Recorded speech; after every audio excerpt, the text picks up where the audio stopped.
I think there's an increase in food allergies that we call dramatic. In fact, some of us call it the new epidemic. So food allergies have increased significantly over the past 15 years, and it seems to be affecting children a whole lot more, but also to foods that were not previously considered part of the top 8 allergens, which are milk, wheat, egg, soy, peanut, fish, tree nuts, and shellfish.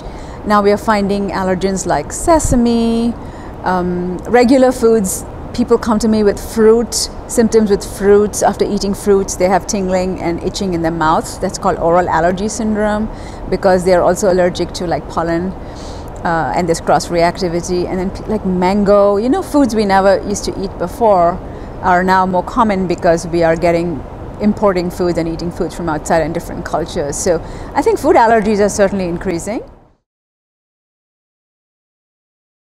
We've pondered about why food allergies are increasing in the public, especially in developed countries. It's not such a problem in developing countries, so that must be something different, right? And in fact, I presented an abstract at the meeting in the International Food Allergy Symposium that was on Thursday. That was really excellent and attended a very popular session, where I studied Asian Indian families, because as you know, there are people who've moved from India and come here, and it's not very common to have food allergies in India, but the children of the immigrants have a lot of food allergies. And we actually tracked how the grandparents had much less allergies, asthma, food allergy, and how the parents had a little bit more and the children have a whole lot more, including life-threatening things.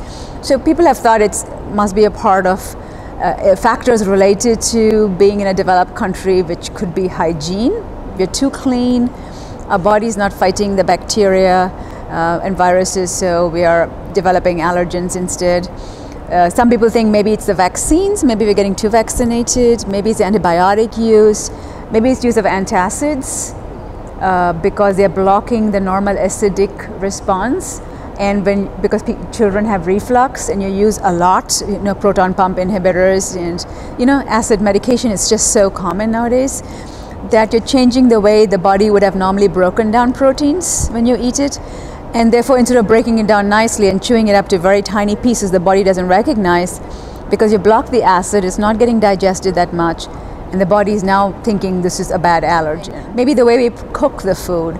So, for instance, in India, we boil peanuts, but here we're roasting peanuts. So that makes it more allergenic. So a lot of factors in why we think there's an increase in both allergies and food allergies in particular. There's both increase in the percentage of people with just reactions, but also an increase in the severity of reactions. For instance, just in my own practice, and I've been practicing for about 15 years, when I first came here, asthma was a big problem. We were taking care of asthma. Allergies was a big problem, but not really atopic dermatitis or eczema where the skin is covered, and not really food allergies.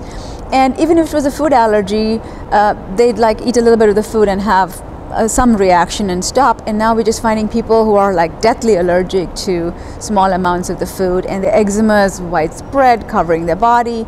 They just seem more allergic, and it seemed to start at a very young age.